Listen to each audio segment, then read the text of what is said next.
আমাৰ বিদ্যালয়খনৰ নাম কেন্দুগুৰি প্ৰাথমিক বিদ্যালয়, নাৰেংগীত অৱস্থিত। আৰু নাৰেংগীৰ যিটো আমাৰ ৰেল ষ্টেচন আছে, ৰেল ষ্টেচনৰ লগতে লাগি আছে।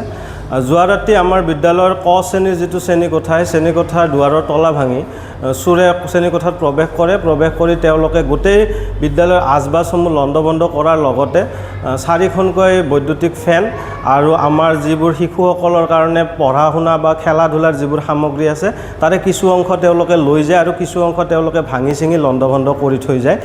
আৰু এই বিষয়ে আমি ৰাতিপুৱা যেতিয়া বিদ্যালয়ত উপস্থিত হৈ অৱগত হওঁ তেতিয়া আমি 112 নং পুলিচক ফোন কৰি আমি খবৰ দিওঁ আৰু পুলিচ আহি উপস্থিত হয়। তেওঁলোকে প্ৰাথমিক তদন্ত কৰি গৈছে আৰু আমি বিদ্যালয়ৰ তৰফৰ পৰা নুনমাটি আৰক্ষী থানাত আমি এজাহাৰ প্ৰদান কৰিবলৈ যাব ওলাইছোঁ। আৰু এই ধৰণৰ দুষ্কাৰ্য আমাৰ বিদ্যালয়খনৰ শৈক্ষিক পৰিৱেশৰ যথেষ্ট ক্ষতি কৰিছে। গতিকে আশা কৰিম পুলিচ প্ৰশাসনৰ তৰফৰ পৰা যাতে বিদ্যালয়ৰ সুৰক্ষাৰ দিশটো আৰু অধিক কটকটীয়া হয় আৰু এই ধৰণৰ দুষ্কাৰ্য যাতে ভৱিষ্যতে সংঘটিত নহয় তাৰ বাবে আমি আশা ৰাখিছোঁ।